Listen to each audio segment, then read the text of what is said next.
So good morning. I'm here today at Sam's house at Pine Island, which is a Brevard County environmentally endangered lands property.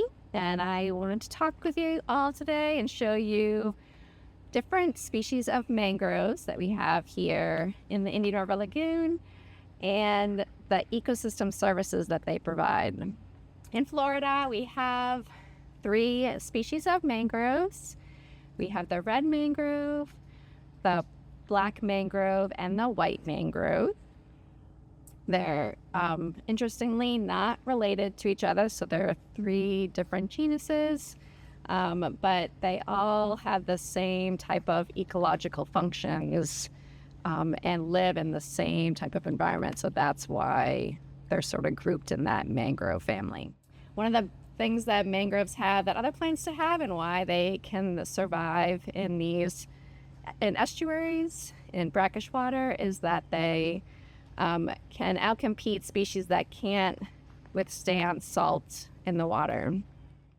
I want to show you the different species of mangroves that we have here. We have all of them here. And the first thing I always look at is the leaves. The second thing I look at are the roots of the tree. And then the third thing I look at is the bark itself. So let's take a look at some of those species that we have here. So like I said, one of the things that I look at first when I'm looking at the types of mangrove, to help identify the species of mangroves, I look at the leaves often first, and sort of the general area too where the plant is. So if I were to come up to this plant right here, this mangrove, you can see, if it'll focus, that it has these sort of large, really bright green colored leaves. If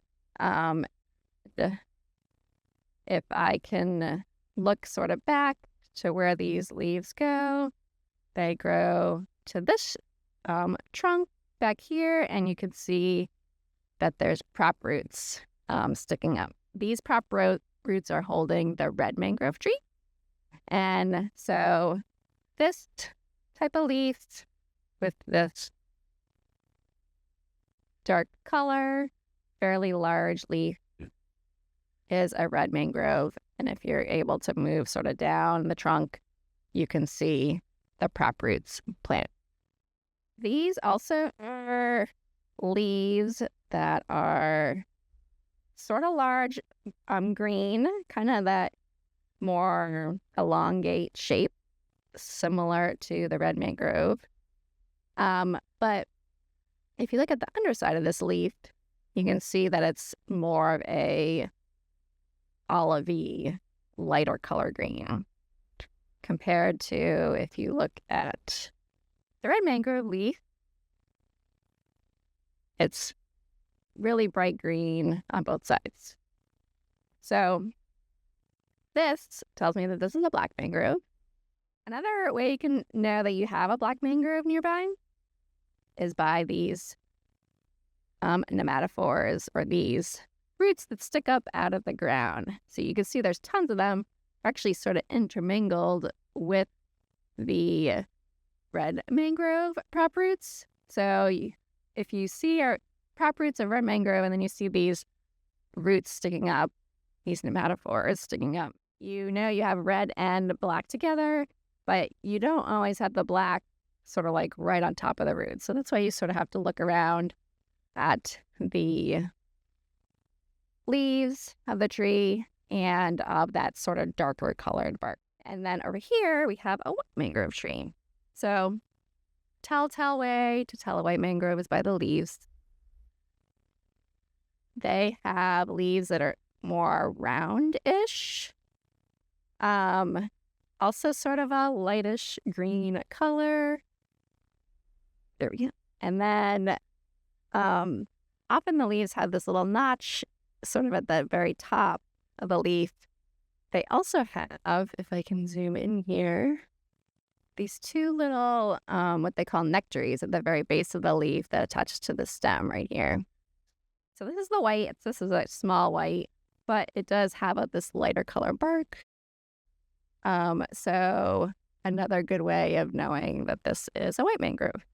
I wanted to stop here to talk about ecosystem services that mangroves provide. So an ecosystem service is a service that nature or a natural ecosystem provides to humans. So we're specifically thinking about how nature benefits humans in some way. There's four different types of ecosystem services.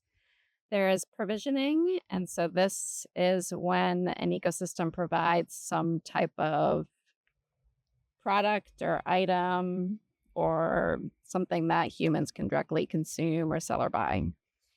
And for mangroves, an ecosystem service related to that would be mangroves providing habitat for fish and shellfish and other types of fisheries production. So, next type of ecosystem service we can talk about is regulating. And so that means that an ecosystem is sort of adapt or changing the environment in some way that helps humans. So with mangroves, that can include things like just carbon sequestration. So it's a plant, it's taking up carbon, it's helping to take carbon out of our atmosphere, sequestering carbon.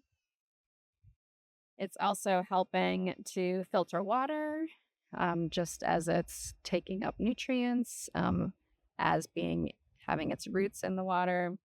And then it also dissipates storm surge or waves. A third ecosystem service is cultural, so just the aesthetics and the beauty of ecosystems. This would come into play greatly with tourism and recreation, so people recreating out near mangroves or snorkeling or fishing near mangroves, so any type of recreation you could think of. And then the last is supporting ecosystem services.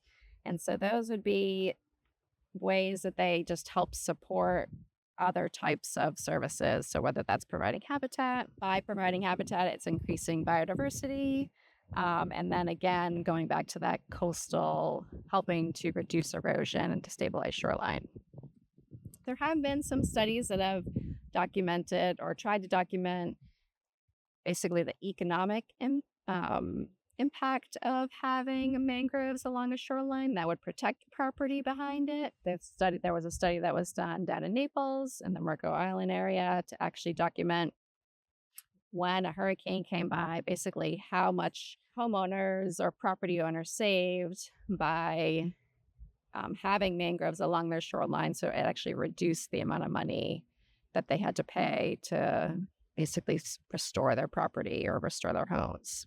There has been more work over the years to just talk about how mangroves help to protect property. And so why it is a benefit to actually have mangroves along your property, not only to reduce that erosion, but actually it's an economic benefit because you don't have to pay as much if your property is destroyed or harmed by storm surge, which is one of the biggest effects and concerns we have when it comes to storms.